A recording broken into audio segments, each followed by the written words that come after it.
Uh, yes, MB. Uh, Let me know when we start. Sir, I think we are good to start. Maybe because yeah, we are already 6 minutes. We've already waited for them, so I think we will just start, and then maybe if they can join, if people Fine, join a little late. fine. Now, I really don't want to formally introduce Dr. Madhuchhanda to you because I'm sure most of us who are here in this Google Meet platform, we already know a great deal about her. But, uh, you know, the niceties have to be maintained. And let me say that Dr. Madhuchhanda Choudhury is one of the stellar lights of SNU, Department of English, Sister Nivedita University. She is a person who did her education in St. Xavier's College and later in Jabalpur University, and then she moved abroad to Duquesne University in Pittsburgh for her PhD. After that, she has been the first major head of the department of Sister Nivedita University, Department of English.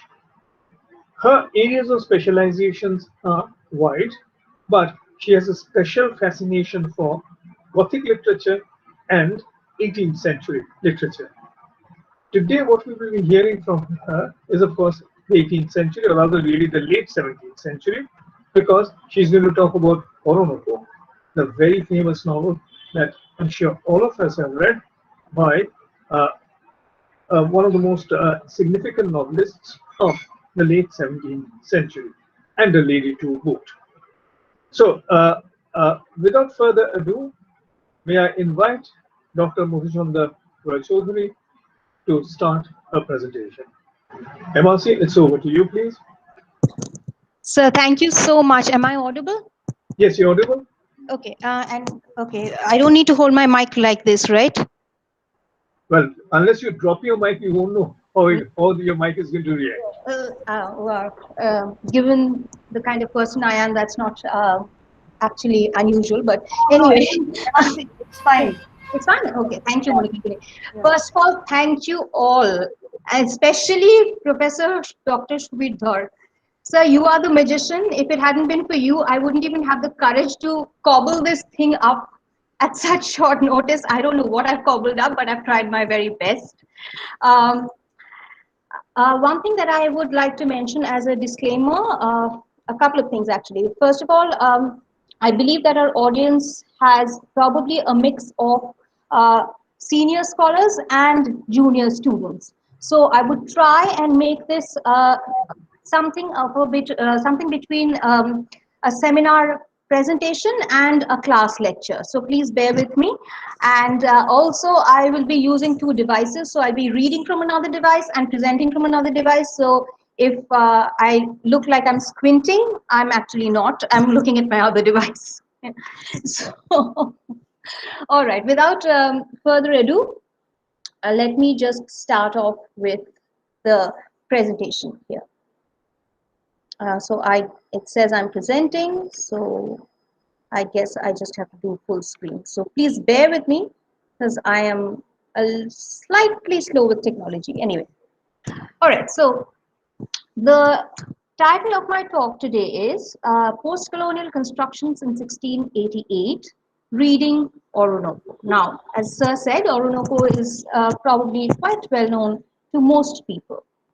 But nevertheless, in the next slide, just in case for the people who may not know about Orinoco, I've provided a very, very, very brief summary of the novel, or the novella, as we might call it, because it's quite short. And in fact, when Aphra-Behn wrote it in 1688, the word novel did not really exist.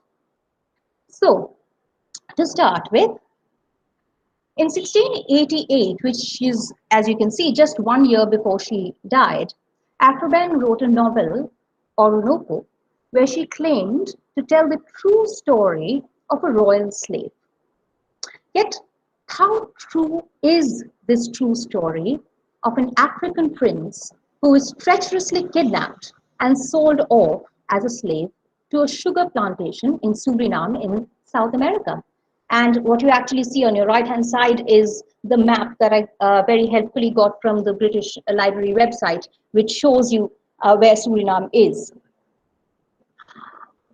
The critic, Janet Todd, claims that, quote, the Africa Ben portrays has little in common with what was seen by genuine French and English travelers and traders.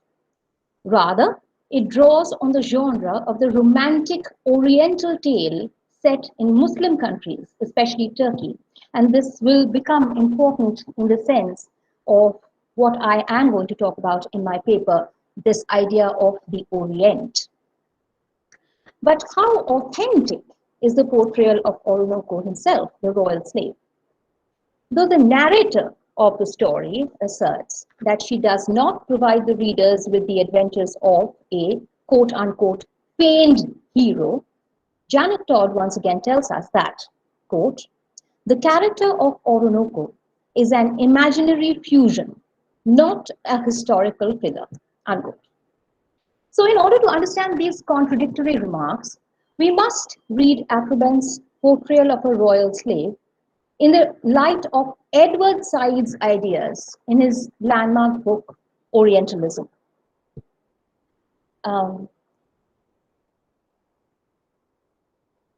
Okay.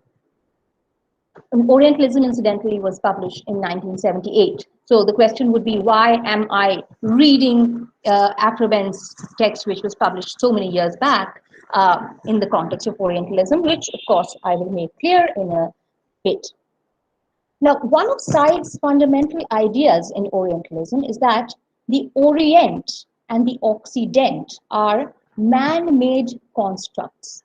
In other words, the Orient is a projection, an imaginary creation of the West or the Occident, which enables the imperialist Western nations to strengthen their hold over their colonial possessions and colonial subjects. Now, Afroben's Orinoco was written at a time when Britain's colonial hold was expanding at a rapid rate. So therefore, it becomes important to understand how the white female narrator, and though I'm mentioning female, I'm not going to go into the gender angle in my paper or in my presentation. It is important to understand how the white narrator depicts or constructs the African royal slave. Does it merely constitute of a fascination for an exotically gallant man from an alien country? Does it constitute of a benign but nevertheless a patronizing attitude towards Orinoco? What this lecture would argue is that the construction or the projection of Orinoco is far more complicated than that. The journey that starts with depicting Orinoco as an awe-inspiring, exotic entity ultimately concludes by turning Orinoco into a grotesque spectacle that is farcical at best and ineffectual at worst. As a result, this lecture will try to highlight the complications of constructing the Orient and the Oriental subject as an exotic identity. And that is how I bring in Said. So, before we, just looking back at Said, before we get to the text. So for some people, of course, this is a revision or this is known territory. For the young scholars and the young students, this might be virgin territory. So before getting into Orinoco, let's take a very brief look at Said's idea in Orientalism. And this is what Said says in Orientalism, and I've deliberately quoted it and highlighted certain sections of the quote. So, Emersi, your slides are not visible. You're still stuck in the first one. Oh, really? Oh, I'm so sorry. Okay, hang on. Yeah, now we've seen. Okay, is it visible now, sir? Yes, side is visible. Oh, the earlier one was not. This one was not. Is it visible now, sir? Yeah, Edward Said's Orientalism, the cover page is visible, but the earlier ones weren't. Oh, is this visible from exotic Orient to a mangled king? Is this visible now? No, this is Edward Said and the quotations. Oh dear. begin with the assumption that the Orient is not and so and so. Oh dear. So what is going on? Hang on a second. So this is the problem. You're on the fourth slide. We missed out on the second and the third slides. Huh. That's odd. I'll just stop. I guess left arrow key would do. Hmm. Interesting. Should I present entire screen? Is that how you do it, or a window? Yes, you can. Yes, you can. Entire screen. Let's see if that happens. Yes, That helps. yes. After you turn on the entire screen, you then start operating through the slides. Yes. Then whatever is there on your screen will be present here. Okay. Is this visible now? Now. Yeah, now it's visible. Now you select whatever you are selecting. We are seeing. Yeah, right. Yeah, it's fine. Is it visible now? MRC, Yes. make the adjustment on the PowerPoint page. Yes. There is this goblet sign now which says that full screen. You make Yes. that will make the slides more visible to the audience. Yeah, I made that, but then the problem. Yeah, is now that- it's fine. Now it's right? fine. It's Okay. full screen. Yeah. So it's fine. is this visible now? Is the main argument visible? Yes, it is. Okay, okay. Thank you so much for drawing my attention, and thank you everyone for your help. Prashanto, Moni, Kinkini, thank you very much. So this is the main argument. Just in case you need to go back to it, this is the main argument of my paper. I'll just take a 2-minute pause here. Okay, and then is it visible now, Saeed? Yes, Yes, side is visible. Perfect. Okay, great. So thank you so much all for your help. So therefore, I'm bringing in Saeed here, and what his implications are, some of the implications of his ideas that he presents in his monumental work, Orientalism. So according to Saeed, the Orient, and therefore an individual from the Orient, is not a real entity, but a construct. And as you can see from the quote, this is Saeed, I have begun with the assumption that the Orient is not an inert fact of nature. It is not merely there, just as the Occident itself is not just there either, to say nothing of historical entities. Such locales, regions, geographical sectors as Orient and Occident are man-made. Therefore, as much as the West itself, the Orient is an idea that has a history and a tradition of thought, imagery, and vocabulary that have been given it reality and presence in and for the West. Okay, so that is what we have to talk about. So therefore, Orient is not really a real thing. It is a constructed thing. Similarly, the Oriental subject too is a constructed thing, a constructed subject. Hang on, I think I'm getting a message on my phone. If somebody is trying to tell me something again about technological disorder. I hope not. Okay. So the technology is fine so far?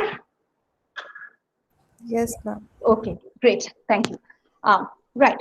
So therefore, the next thing that we have to talk about is what really is the fulcrum or the basis of this divide between the Orient and the Occident. And that is where I go very briefly into the idea of binary oppositions. Again, forgive me, senior scholars, if this is kind of boring for you. This is visible, I hope. Yes, ma'am. Okay. Yes, ma'am. I'm just going to do this like I do in class. I'm going to check every 2 minutes because technology. Anyway. So we briefly go back to the idea of binary oppositions. Now, obviously, a binary opposition is different from a simple opposition. As I keep telling my students in class, a simple opposition is like, hot and cold. I might prefer cold weather, you might prefer hot weather. But when we say black and white, we automatically assume that white has positive attributes, black has negative attributes. Now, obviously, when it comes to the relationship between the colonizer and the colonized, and especially when it comes to the idea of imperialism and colonialism, this takes a much graver significance, because then what you do is you create these binaries as Bill Ashcroft, Griffiths, and Stephen have very helpfully pointed out for us, that the binary logic of imperialism is a development of that tendency of Western thought in general to see the world in terms of binary oppositions that establish a relation of dominance, right? Colonizer, colonized, white, black, civilized, primitive, or so and so on and so forth. So the entire list on the right hand side is on a downward position of a scale. If you think of a scale, the left hand side is on the upwards scale, and the right hand side is on the lower scale. So colonized is obviously lower than colonizer. So that is a binary opposition. And in this binary opposition, obviously, the Orient is going to be on the lower scale of the side. So, right. However, those slides alludes to the creation of binary opposition. He also underlines other implications of creating the Orient. And one of the stereotypes about the Orient, and this is the next slide, one of the stereotypes about the Orient is to exoticize it.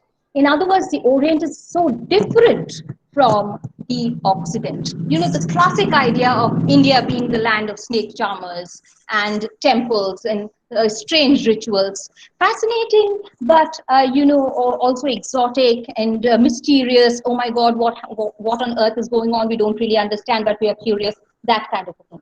So the next thing that I want to talk about is this idea really of creating the exotic. By the way, I hope this slide is visible. Orinoco has an exotic body. Yes, it is. Yes, ma'am. Thank you. Right.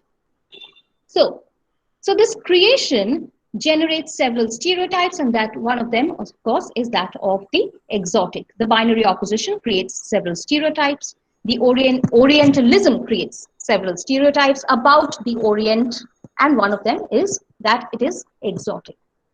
So the next part of the lecture will concentrate on the creation or construction of Orinoco's exotic identity. And I've deliberately highlighted these phrases because these are the phrases that the narrator uses to describe Orinoco when she first meets him. And I found this picture on the internet, although here Orinoco is kind of dressed up in a very westernized dress, and we can talk about that in a bit. So, in a very first description of Orinoco, the white female narrator registers her fascination and awe at the perfect shape of his body. I wish I could find a bare-bodied picture of Orinoco. Not that I am particularly interested in his bare body, but just to kind of establish the point. She registers her fascination and awe at the perfect shape of his body, his ebony skin, which incidentally she says is very different from the skin of the other Africans, which are more nutty brown. His is ebony, so clearly he is distinct. Ebony skin, his piercing eyes, and his rising and Roman nose, markedly different from the flat African nose. In fact, she goes so far as to say that no sculptor could have formed, quote, the figure of a man more admirably turned out from head to foot, unquote. In addition, both Orinoco and his wife Emuenda, now there's a whole history behind that. I don't want to get into the plot summary here because we don't have much time. If we need to get into it, we'll get into it later.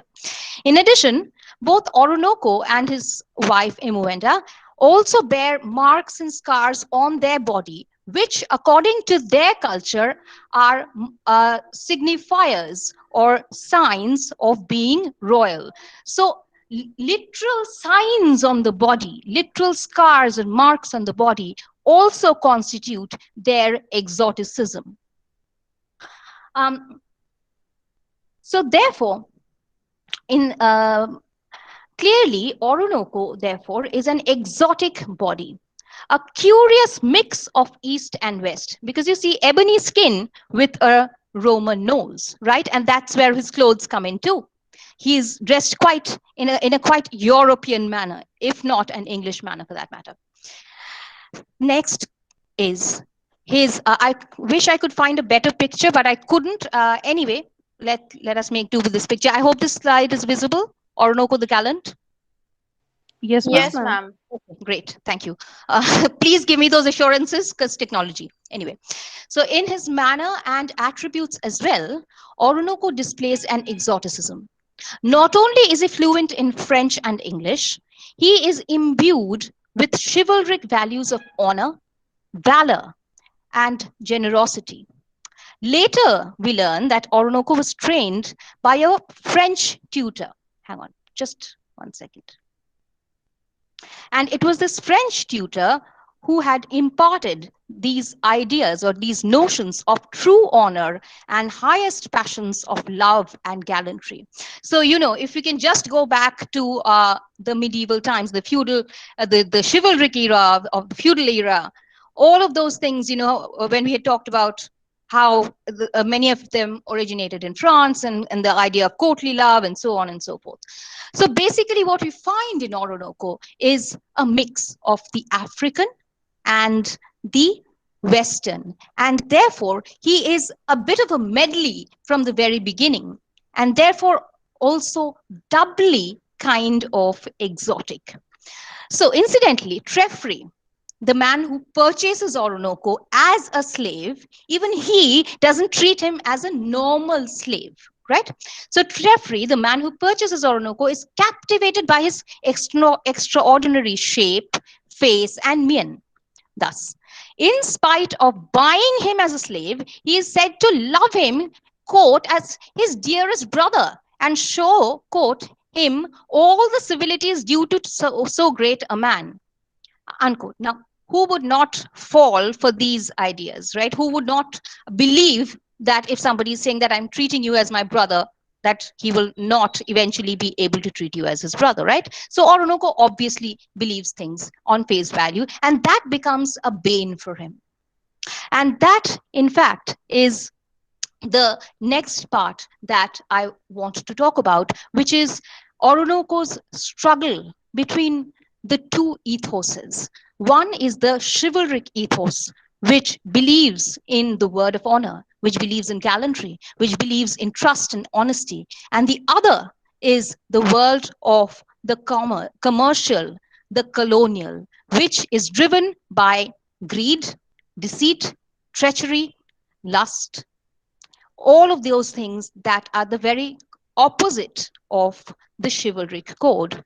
And his earliest lesson kind of comes, if at all it is a lesson, because Orinoco seems rather stubborn. He doesn't seem to learn his lesson until the very end. Even then, he probably doesn't. So this blend imparts imparts an exoticism on Orinoco, which also becomes his bane. For Orinoco fails to realize that in a commercial, colonial world governed by deceit and treachery, staunch adherence to honor and valor becomes folly at best and self-destructive at worst. And that is exactly what's going to happen to him. It is going to become pretty much self-destructive. In fact, the earliest instance of this, and here I must explain a little bit of the plot, because what happens is that Orinoco is the prince of Coromantien, which is in Africa, West Africa. And ironically, in their country also, they have this practice of selling of slaves, and those slaves happen to be prisoners of war who couldn't buy themselves off and stuff like that. So they do have these ships, and some of them are English ships, which come in and the slaves are bought.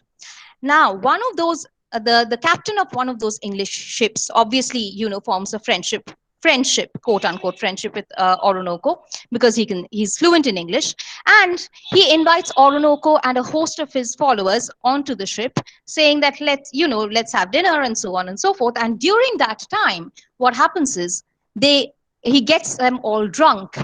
And by the time they have opened their eyes and have really sort of come to their senses, they are all manacled and shackled, and Orinoco realizes what is in store for them. They are about to be sold off as slaves. right? So that's the first big blow that Orinoco faces. So now he's like, okay, so now me and my followers are going to be sold off as slaves? No, that's impossible. We can't let that happen. So what he does is that he vows to starve himself to death. And because he's such a leader, whom his followers always call the great king and so on and so forth. He's a military leader, he's a war hero.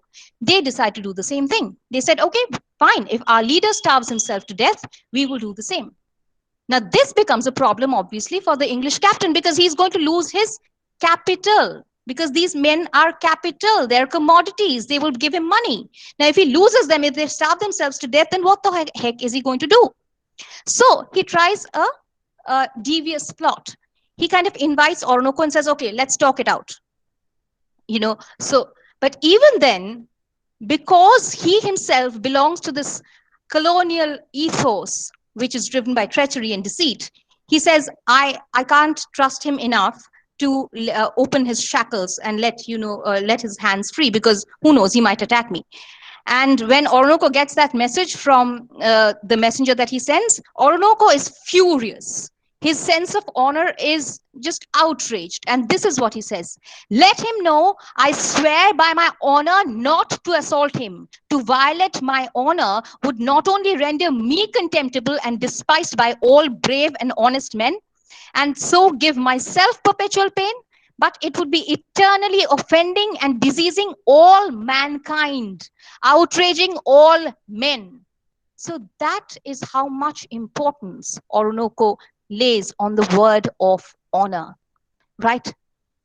And when he behaves like this, so the captain is like, okay, fine, I understand, and I'm sorry, and all of that. We will let you go. Don't worry. You will be set free. Obviously, Orinoco, who has such a faith, still has such a faith in the word of honor, and especially because he believes that, an Englishman can't violate his word of honor because he believes in the chivalric code.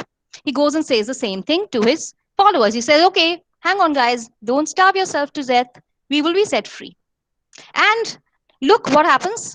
And this is what the narrator says: the men fell at the feet of their darling prince. And of course, they don't starve themselves to death. Consequently, when Orinoco so the adjectives the narrator uses to describe the impact of Orinoco's exhortation to his fellow soldiers obviously establishes him as a gallant hero. And in fact, she even uses the word divine oracle. In other words, they treat Orinoco's words, Orinoco's followers treat Orinoco's words as that of a divine oracle.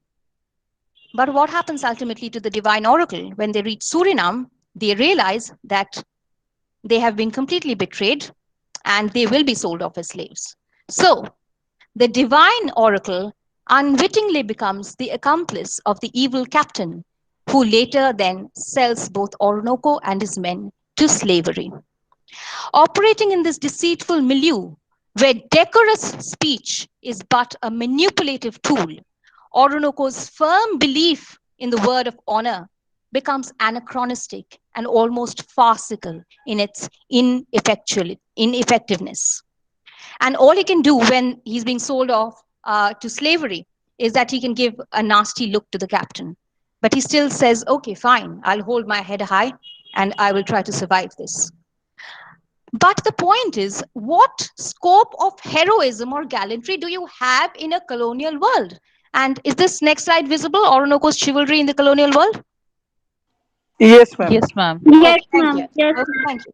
So the point is, no matter how decently Treffry and the narrator herself treats him, the fact of the matter is that he is, after all, a slave. So what can he do? What are his territories? So there's one episode amongst many other where he is supposed to go and kill this kind of semi-mythic tiger which has survived the attack of 7 bullets. Lord knows how it survived the attack of 7 bullets. Reminds us of Lal Mohan Babu's stories. Anyway, but he's supposed to go and kill this tiger. And then when he goes out on this mission, he goes out and he talks almost like an errant knight, a knight errant, that he's going on this grand vision, this grand adventure. And he tells the ladies, who are obviously enchanted by his stories of his hometown, "What trophies and garlands, ladies, will you make me if I bring you home the heart of this ravenous beast?"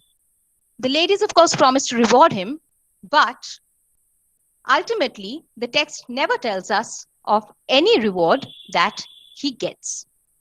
Right? So the chivalric code is once again dismantled.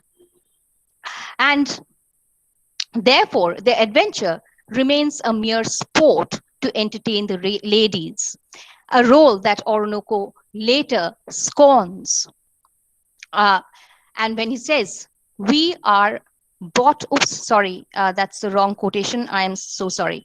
Hang on, just go back to the previous slide. Just bear with me, that was the wrong quotation. The quotation was, "We are bought and sold like apes or monkeys to be the sport of women, fools and cowards," unquote.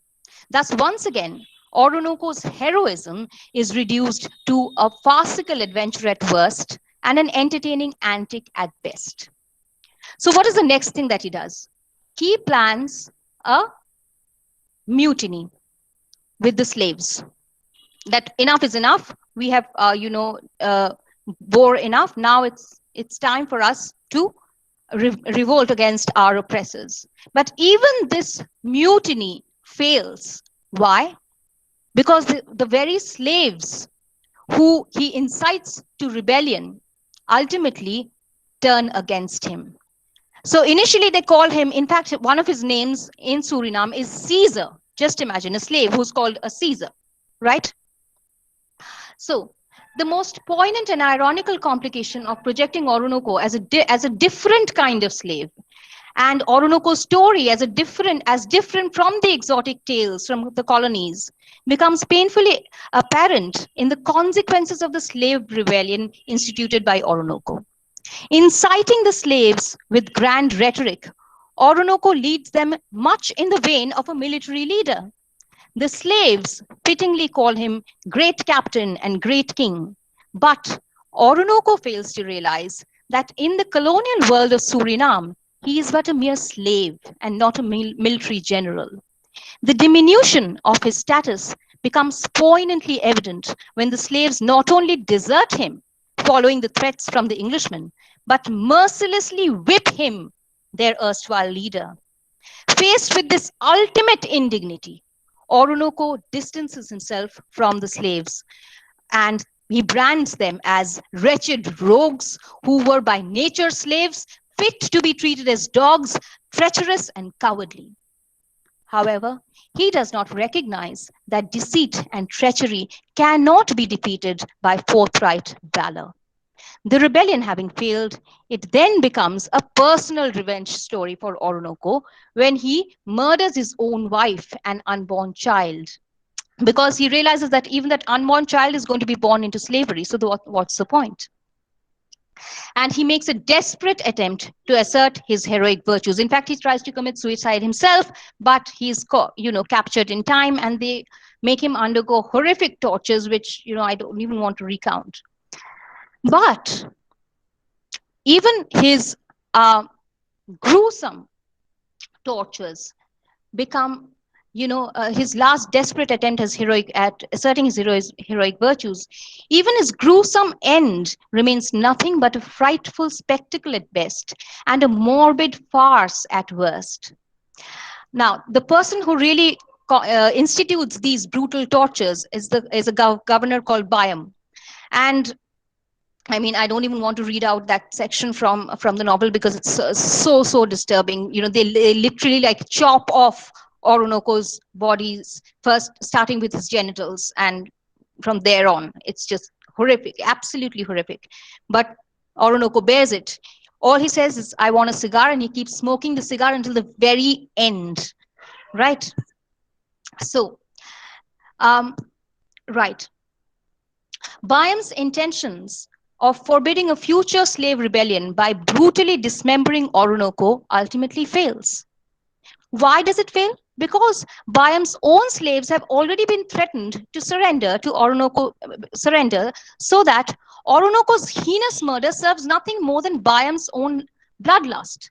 And secondly, there's another colonel, Colonel Martin, who says that I don't want to keep my Negroes under subordination by the kind of torture that you are instituting against Orinoco. So he specifically says to Byam that he could not govern his Negroes he could govern his Negroes without terrifying and grieving them with the frightful spectacles of a mangled king. So he said, I don't want to do this. I have, I don't need to resort to such horrific measures. So Captain Martin's rejection of using Orinoco's quartered body to threaten his slaves into obedience may be taken as an emblem of the ultimate failure of Byam's design. So therefore, what does Orinoco's rebellion and the endurance of this inhuman, unbearable, almost unimaginable torture, what is the point of it all? And that is where Chipka's comments come in, the critic Robert L. Chipka, who says, in an ironical twist of fate, really, the exotic body of the royal slave is reduced to a mangled heap of flesh.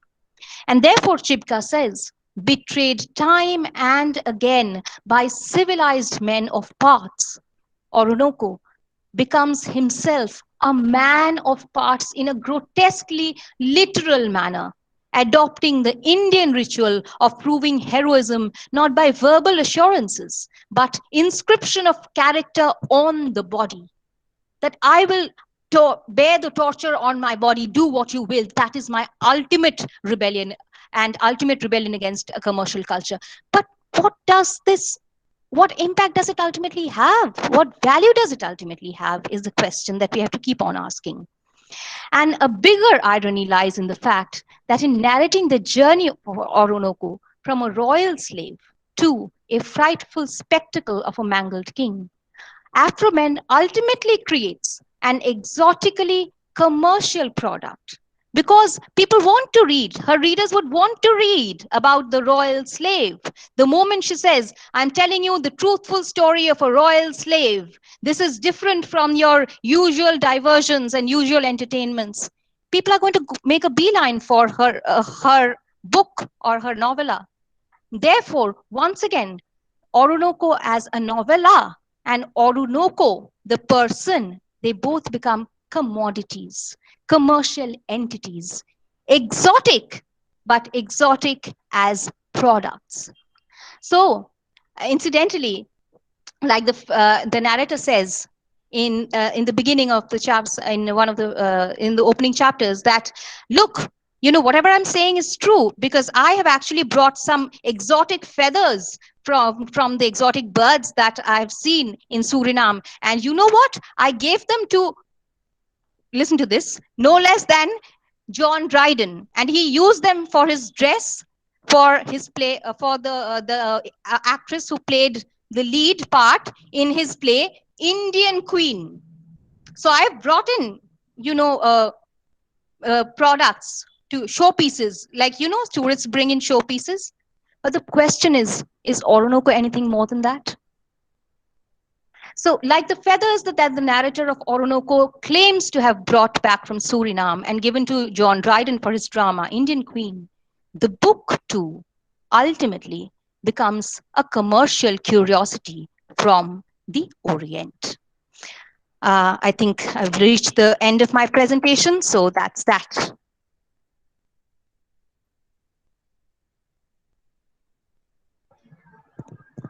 Thank you very much, Madhuchhanda. This was a short and a sweet presentation. And of course, this is not really a complete paper, but this is work in progress. Now, what I really liked about your presentation was that you are really weaving together a number of very important threads, aren't you? And these threads, I think, are important because, they give us a kind of an insight into the many ambiguities, the many aporias in the text. Let me quickly, since I'm moderating this formally, let me quickly touch on some of the topics that you've talked about or some of the threads that you have been tracing throughout your presentation. The first one is, of course, the notion of, well, uh, the body.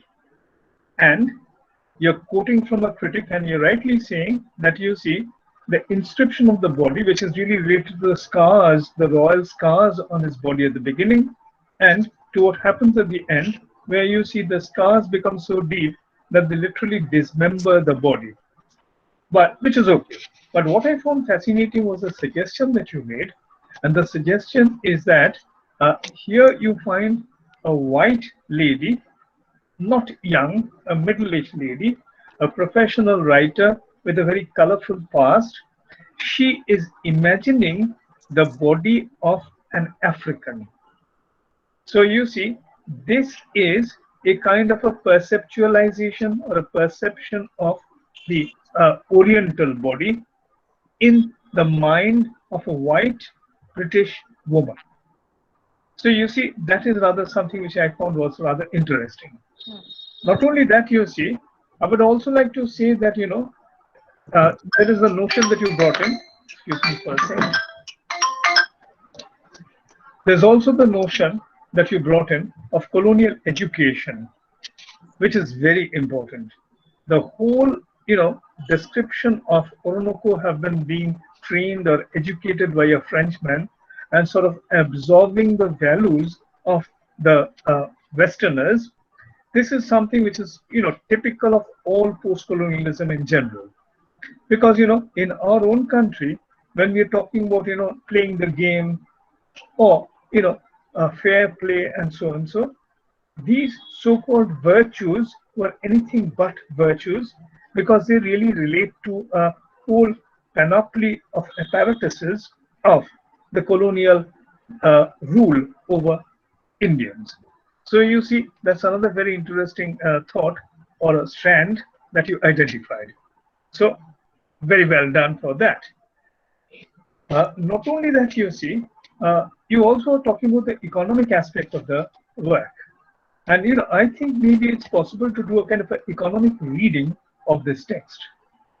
That is, the human becoming commodity and the notion of, if you really contrast, you're talking about the Middle Ages and the notion of chivalry.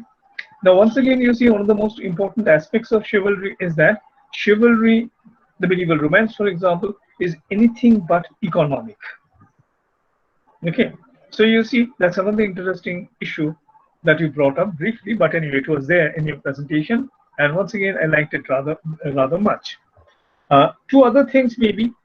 Number one would be, you see, the idea about alcohol and Islam, because you see, ritually, alcohol is prohibited in Islam, and here is this African prince, king, what have you, drinking alcohol and getting into a bad situation.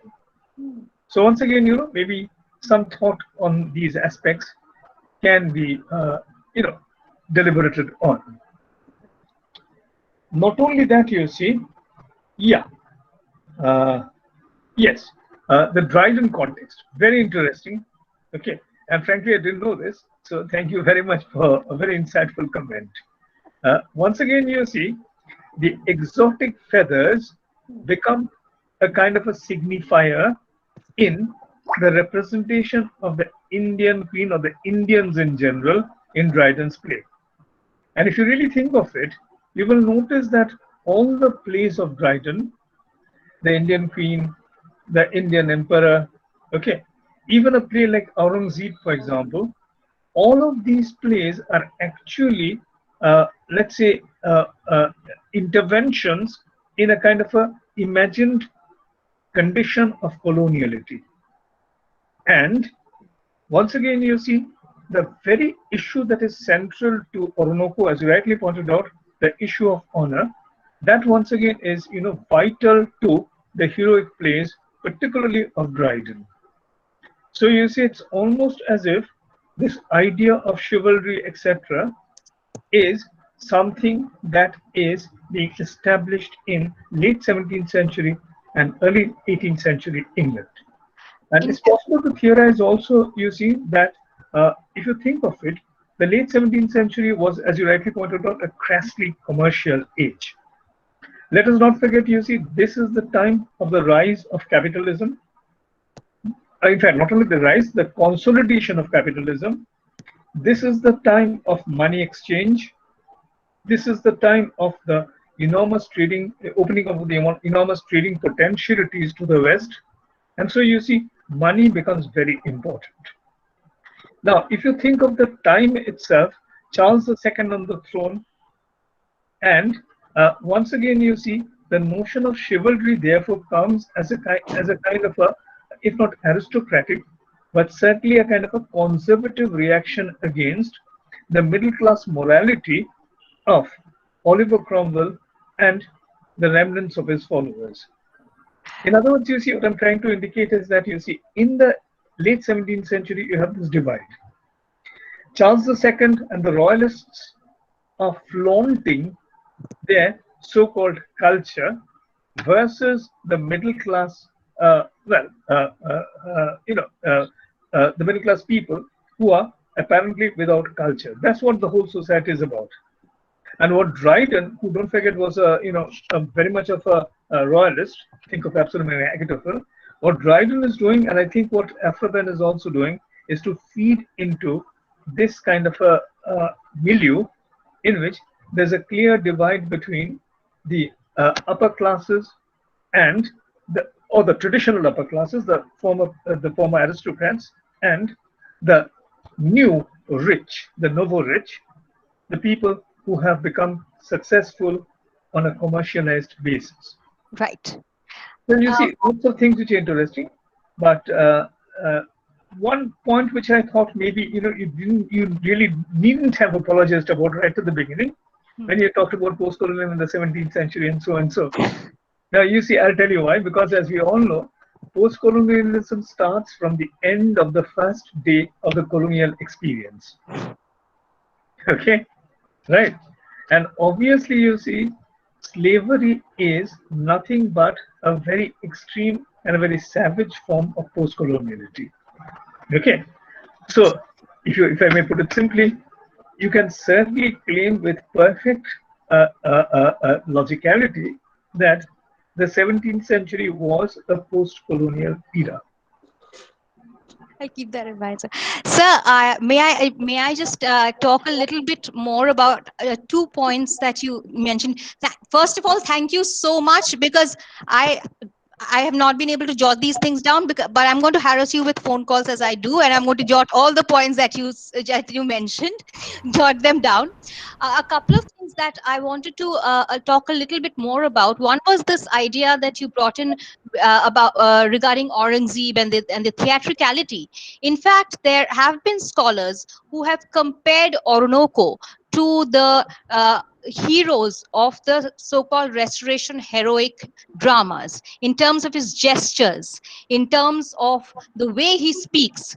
They say he speaks like them in that declamatory fashion, and of course they're related to the actual milieu of the theater, because the acoustics was so and so, that you had to really rely on gestures and so on and so forth.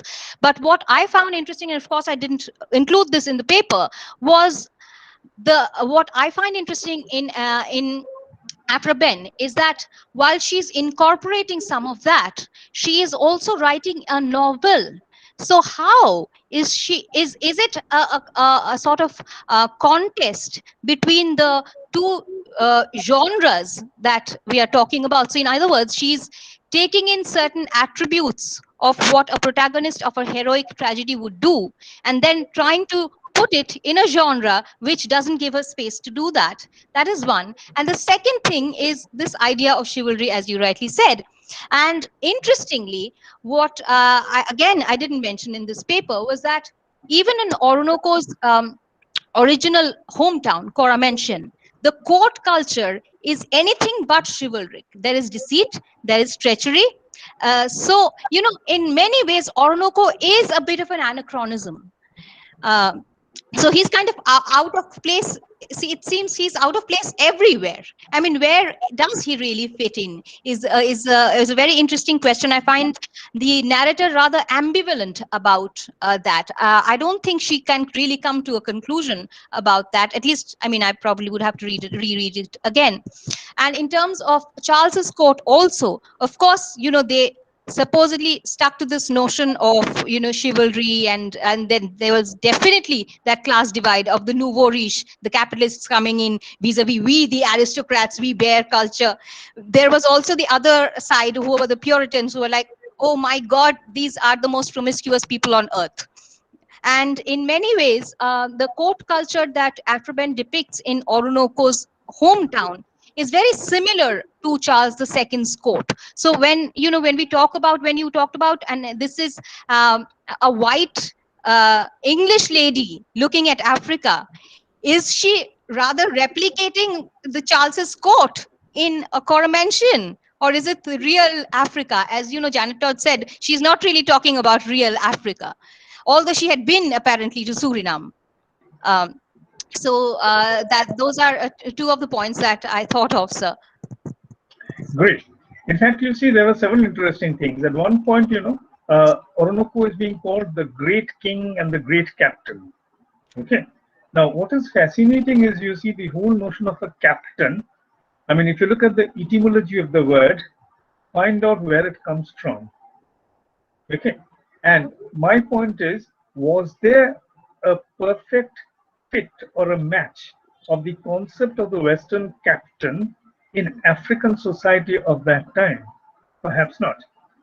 So once again, this is really leading up to a kind of a construction. The construction, you rightly pointed out, of that was indicated by Edward Said.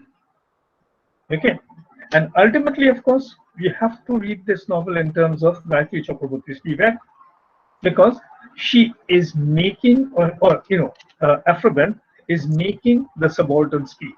Yes.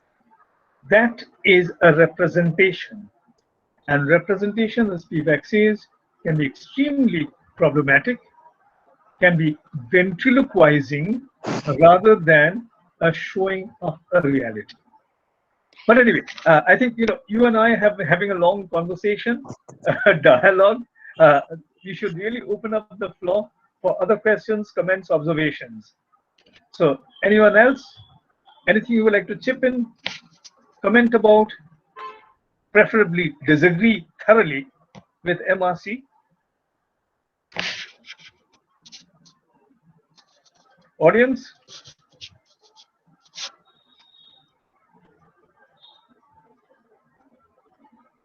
If so, just unmute yourself and ask away. Or they can use the chat box, if that's possible.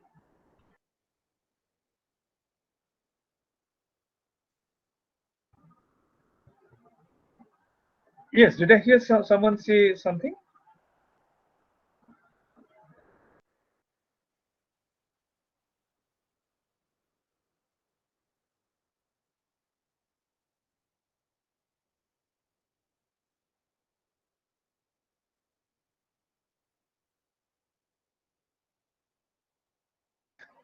Students, professors, colleagues, friends?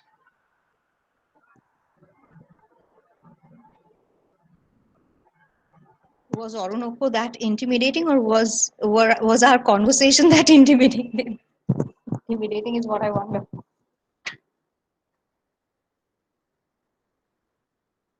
Actually, none of it, ma'am. It was so interesting that we are even sunk in it. Like, seriously, we're listening, like, what to say. But, ma'am, I have a question. Like, Yes. what's so fascinating about the bare body that you talked about? Like, I haven't read this, frankly speaking, but whatever I can grasp due to you and the lecture was so fascinating. My question is, what's so fascinating about the bare body or about the looks, and why it has been highlighted in this way in Orinoco? Right. So that's what I was talking about. Because see, what Afroban is trying, or rather the narrator is trying to do, is tell us that look, here is a unique person. I mean, just look at the very title, Royal Slave. Right. So, uh, The point is that there were various narratives about slavery and narratives about the, the so-called exotic Orient that were coming out. Now, obviously, um, Afroben needed a USP, as MB is raising her hand. And Afroben obviously needed some kind of USP to get her novel to sell in some ways. So in that sense, if you mix the West and the East, and you get this unique body, that could be a unique selling point. And of course, I'm speculating here, but I'm also speculating because Afroben would be a very canny person in terms of market, because she was one of the first few people, and correct me if I'm wrong, sir, she was the first few women writers who actually took up writing as a profession, as literally to earn her bread. So she would be very aware of the market trends. So in that sense, therefore, the bare body. But also, you see, in case of a slave, the bare body of the slave is just supposed to be a working tool, right? And if you don't work, you get beaten up. That's what the slave's body is supposed to represent. And yet she's presenting a new or a different kind of slave, a royal slave. So therefore, I think this emphasis also on the physicality of Orinoco, on the bare body. And of course, the fact, no, just because he's been trained by a French tutor doesn't mean that he will have to have a perfect body like our Hindi film heroes. But the point is also, you see, he is a military general. He is a prince. He's been a warrior from the age of 17. So clearly, the body has been used for heroic purposes before it was sold into slavery. So, Orinoco's body, the purpose of Orinoco's body, in some ways keeps on changing throughout the text. And in that sense, it becomes a changing signifier, if you will, of different things at different points. I think, yeah. Sir, do you want to say something? I think MB has raised a hand. Yes, MB. Achha, before MB raises her hand, sorry, MB, you can certainly chip in because I was going to refer to you. The point I think that was really was raised was the issue of sexuality, body, and gender. And in case if you think of that, you will notice that this is of significance because if you think of Shakespeare's Othello, now there are dialogues in Shakespeare's Othello in which the white Venetians wonder why upper middle class white girl like Desdemona would be fascinated by a almost animalistic black man. So once again, you see that is a very interesting issue in this text. Okay, and don't forget, here is this white woman fantasizing over the body of a black man. And the perfect person to make a response to this is, of course, Monique Inkini. Yeah, I think that's probably. MB, it's over to you. You're our expert on this. I was thinking, in fact, that is why I raised my hand, because I was thinking in terms of betrayal, as in how betrayal has been an integral part of post-coloniality, and how the orientation of language. And in the very morning today, I was talking to this very batch, this Anu's batch, about the concept of use of language and how we tend to use the application or make the application of language in a way where it politicizes certain aspects. But do we really look back at the origin of language when we are trying to politicize the application? So I think when we are talking about the body of Orinoco, or when we are talking about the concept of the body, here the body is just an icon for the entire colonial perspective. I mean to say that, of course, the colonial, the identity of the colonizer is always somewhat, according to me, because I feel that this is one of the reasons why Orinoco's body has been I would rather not use fantasized. I would rather say it was a body which was discussed. So if I say it was a body that was discussed, then I would say that the concept of that body is just a mere icon in trying to trace back the history of the colonized. and the history of the country. So I don't know, sir. Do you think this is the right way to approach this? Yes, the best. Orpita is Sir, also yes, I totally agree with Moni Kinkini, but I just want to add a bit more to this. That Afra Ben, the kind of writing that was there in the contemporary time. This is a time when women really had this repressed sexuality. So we may imagine it in a way, women's creative art can be that liberating tool to discern those repressed sexualities. Number one. Number two, it could be for commercial reason, because of course, I mean, colonial bodies being I mean, imagined as the exoticized bodies. Number three, yes, his body was contested. His body was the site of debate. Yes, throughout the book. It So was we can, discussed, and at yes, large it was like brought in as a kind of identity for him. So it was kind of on the table and everybody is like pouncing on it for, so just yes. visual. Yes. So we may also find a kind of disintegration of identities when his body is getting dismantled.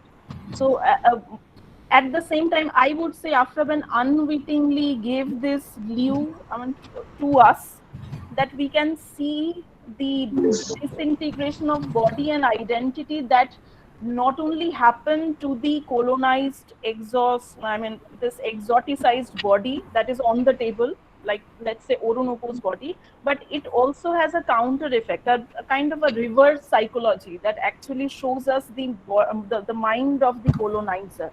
So Afra Ben being that colonizer, that white woman, white master, and how she's reacting to it. So it's a kind of I mean, an image, a kind of a mirror image, I would say, that is there on Orunoko and Afra Ben. Yes. And one more thing I need to add, sir. You talked about alcohol and this Islam traditions. So I just want to, I mean, barge into that a bit for a very small lieu. That is, Islam has a history. Its inception is 1400 years. So if we look at it at that, I mean, from that lens, being young in respect to many other religions on earth, and the massive imperialist, I mean, conquest throughout Africa, the local community, the local faith and their traditions certainly have intermingled, because I have seen certain pictures belonging to 15th or 14th century in African, women whose faces are not veiled. I mean, they don't do this parda, the kind of thing. They didn't keep this tradition of parda. So we may imagine that alcoholism could be another aberration following that intermingling of cultures and traditions, acculturation that we call today. Thank you. Yes. Well, we are having a storm of observations, questions, Sir, I have sharing. another question for MRC. I was thinking about, first of all, MRC, thank you for the brilliant lecture prepared in such a short time. This is something to learn, because in such a short notice, making a presentation like this it really takes a lot of effort. I had a question. I was just wondering, because I have taught Tempest to a number of batches now. So I was thinking about the treatment of slaves in literature. Uh, if you can just maybe talk a little bit about how Oronoko is treated, and why the same identity is kind of, let's say, taken to a different plane in Shakespeare's Tempest. I mean, do you think that there can be a reading which can talk about these two slaves parallelly? And if you consider Prospero at all to be a colonizer, because I kind of had a perception that Prospero is a colonizer, and in one way. So can we at all take the waters to that terrain, or do you want that to be for a different lecture? No, no, no. First of all, I haven't read The Tempest in a long, long time, so unfortunately, my memory is fuzzy. So I will not talk too much about Tempest per se. However, in terms of Orinoco, what I can say is what I find different, of course, in terms of the treatment of slavery here is this very idea of the royal slave, because that is not something we have. If we are talking about please remind me of the name of the person who Taliban, right? And that is the figure who we treat as a sort of enslaved figure, right? In Tempest, if I'm not mistaken, Yes, it's Caliban, all right. what, right? Yeah, yeah, Caliban, Caliban, yes. Yeah. So the point is that Caliban is in that sense is rebellious from the get go in that sense. But here, what is interesting in Orinoco is this curious, relation of fascination and a sort of not being able to completely identify. In fact, there's one section which I found very interesting when I was rereading the text was that she is praising Orinoco for so many things, being gallant and everything, and then she says, "Oh, but he scoffs at our idea, a Christian idea of Trinity, that God, that God can be, Father, Son, and the Holy Spirit," and she doesn't take too well towards it. So in terms of slave narrative, what happens later on? Of course, slave narrative, as Sir rightly said, we have to definitely think of Gayatri Chakraborty's feedback, where the voice is being kind of usurped. Who is speaking? So, but in many ways, I find Orinoco is in different from the later slave narratives which will come in the 18th century. And primarily, I'm thinking of Equiano, because there, whether they are writing it themselves or not, they're at least claiming that we are writing it for ourselves. Here, Orinoco is never claiming that he is writing it. It's the narrator saying, "Oh, I've heard this from Orinoco." And then in the final scene, when his body is getting dismembered, she's not even there. So the question is, how did she even get that information in such detail? So the question is, who is writing? It becomes a very interesting point. And therefore, as you rightly said, language and the politicization of language becomes very important. The other point that I wanted to make was this idea of the body that was being brought up, and the difference in the treatment of the female body, like Imuenda and Orinoco. Uh, you know, I completely agree with the repressed sexuality part. But at the same time, the narrator is also fascinated with Imuenda's body because she calls her Black Venus. Yeah. But the point about Imuenda's body is that when Imuenda is murdered, when Orinoco literally, he also dismembers in some ways Imuenda's body. He does it quietly in a forest, right? So it's not there for public display. So we perhaps might think about that in terms of the idea of masculinity and heroism as well. So when Imuenda's, dismembered body is discovered, it is discovered as a dismembered corpse, and not in the same way as Orinoco's, grotesque body is being presented in the final, the mangled king, the frightful spectacle of the mangled king, and as Colonel Martin calls it. Yes, anybody? I think some. Yes, you have some question, but I'm sure there would be others. Any other person who would react to any of these observations? Somebody has written something in the chat box. Feedback. Sir, is a representation of Can we read it? superior. Yes, sir. From a superior Western point of view, by using the controversial on the other hand, in modern India, especially use about to face cultural extinction because lack of recognition of their culture. Oh well, so first and foremost, I have to confess that I don't really know anything about the Andamis and the Jarvans, so I shouldn't be commenting on this. But if I'm to go back to the 18th century, and if I'm to go back to the context that we are talking about in terms of Afro-Ben's context, if she is not to write about Orinoco, who will write about it? And who will tell the story? At that point, if I'm talking specifically about the 17th century, right? So will an Indian in 1688 write about an African slave? And so that is a question, in very practical question, that we have to think about. So if she is kind of usurping the voice, does she have another choice than usurp a voice? I mean, will the Africans have, or have they been educated enough, or have they been given the political freedom enough to write their own stories at that point in time?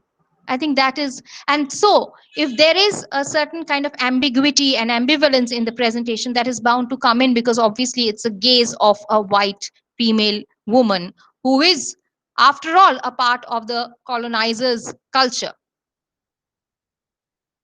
I don't know if that answers your question, Shantanu. Any other feelings or observations? Are women serve counter propositions? So I have one. Yes, please.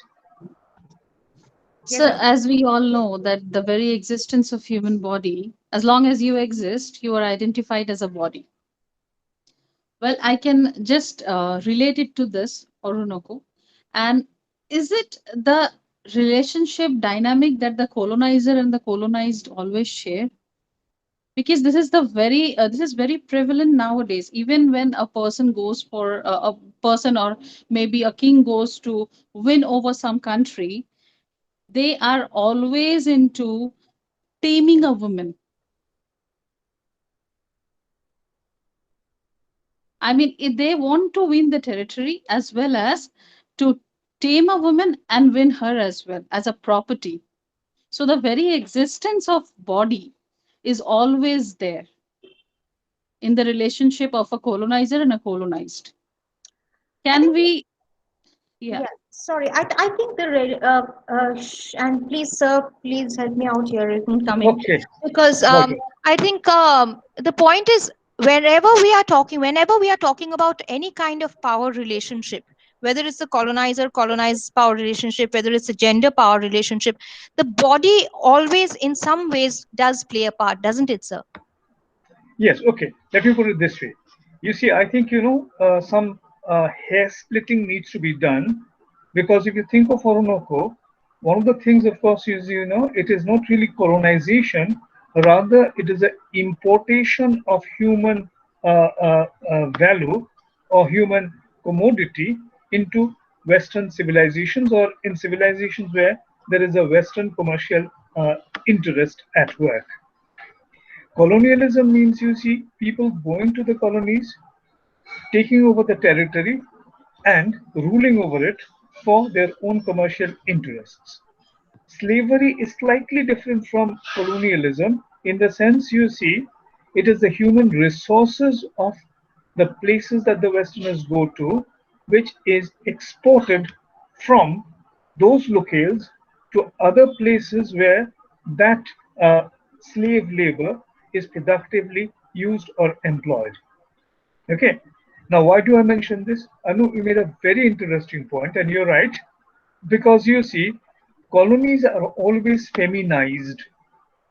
Okay, that is, you see, whenever the Sahibs took over a country, the people of the country were constantly and conspicuously feminized. They were seen as not being masculine enough. Okay. Now, with slavery, there's, I think, a slightly different order of perception that one needs to keep in mind. And that is, you see, with slavery, men are being enslaved. Okay, the slave king. Understand? So you see, once again, the gender operation becomes something that we must be more sensitive to. Okay, yeah, but I completely agree with you, Anu. What you say is entirely right, and that's one of the staples of post-colonialization, post-colonial theory. Okay, the feminization of the colonized. Thank you Good so point. much, sir. Thank you so much, ma'am. Yes, any other questions?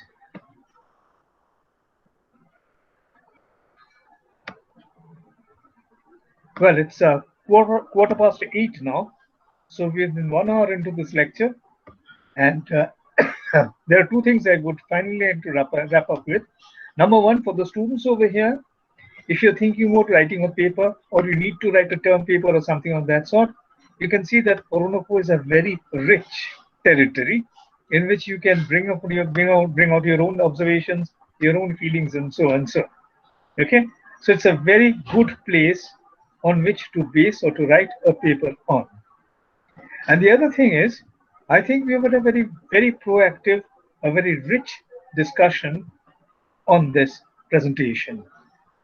And once again, if you think of it, that uh, this is a presentation which was very nascent in MRC's mind till just a few hours back. Okay, I think she's done splendidly, and we at SNU are extremely grateful to her, like we generally are all the time. So once again, all those who asked questions, uh, Urpita, for example, Monikin Kini, Anu, and Shantan Ghosh, thank you very much. But finally, we need to travel to the vote of thanks, which will be delivered this evening by Dr. Urpita Ghotok of SNU Department of English. Urpita. For giving me this opportunity. Thank you so much. AG, you're not audible. You're not audible, AG. No, Emasi, can you mute yourself? Yes. My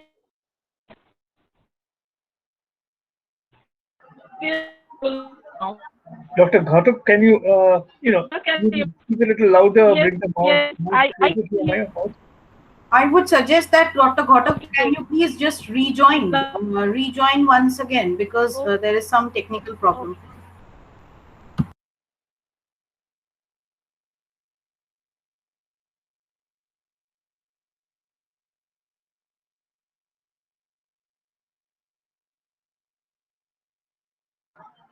Well, in the meantime, as we are waiting for Urpita to rejoin, Prashanto, any observations from your side?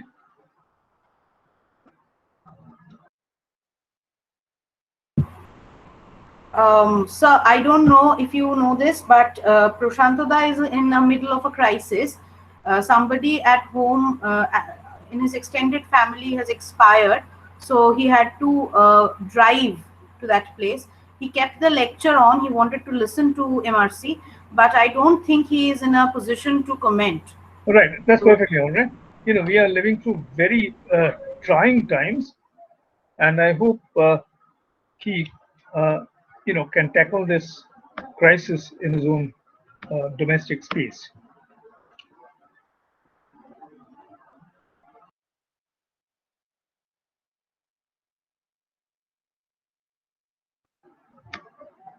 So by the time Professor Ghotok, Dr. Ghotok joins, may I give a good news to the crowd here? We have uploaded the last Saturday with a Scholar lecture on our YouTube channel, and the link is shared in the. With your permission, sir, may I share it here?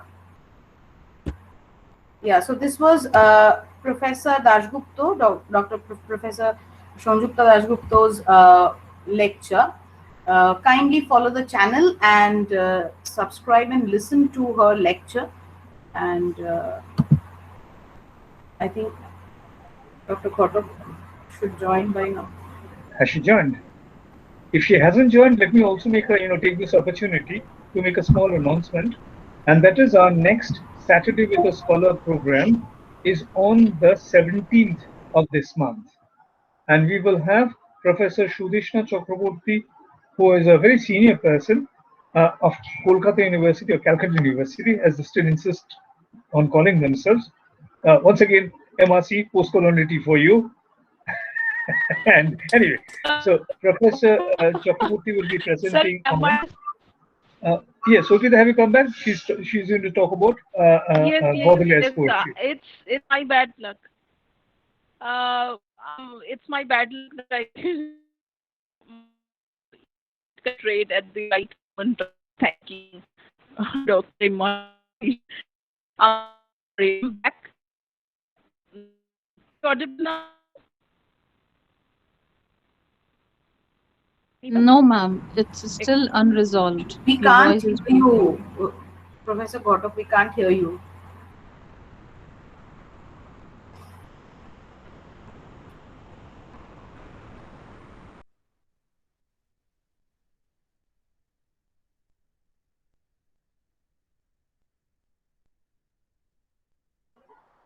AG, if the worst comes to us, maybe you can, type it out on the inbox and MB can read it out on your behalf.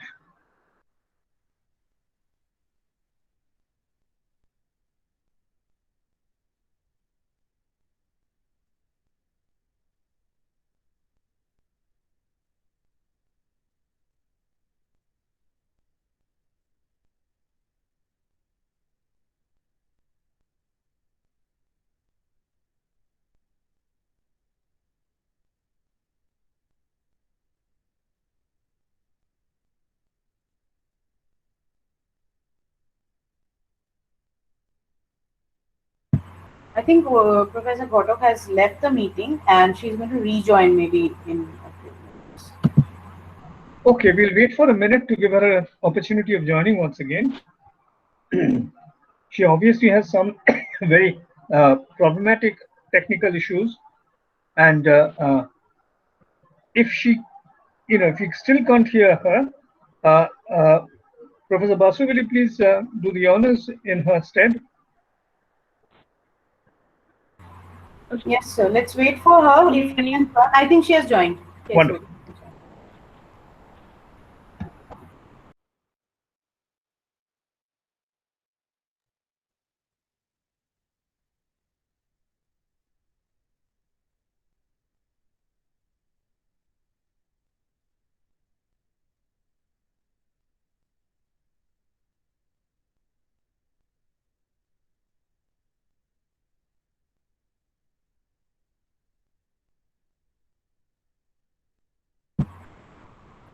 Iji, are you there in the meeting?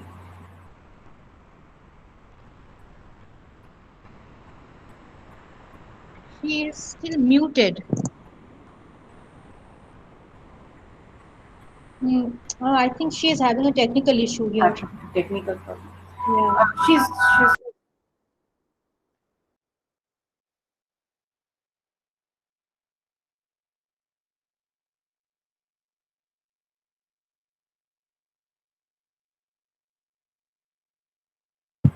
so just had a call from Dr. Gautam. She said that she is facing real trouble with her internet, so she wants me to fill in for her. Great, please do so. I think the sentiments are the same. So, and I have become a pro in giving vote of thanks. Let me start chronologically. And first and foremost, thanks to Mr. Choudhury, the Chancellor of Sister Nivedita University, for his envisioning and his establishment of this university where we all are right now. And then we extend our warm thanks to Professor Dr. Dhruvajyoti Chattopadhyay, Vice Chancellor of the university, who has always consented on whatever projects we've brought in front of him. I think today, in a day's notice, he sanctioned this lecture and he appreciated the effort of the English department, saying that please go ahead with it. So, and sir conveyed this to me. I was very happy to see that he's such a supportive Vice Chancellor. Then I would like to extend my thanks to Professor Shumon Chatterjee, Registrar of the University, who has been a towering strength for all of us individually and academically as well as professionally. We have to learn a lot from him because obviously he gives his life and time to SNU like no one else does.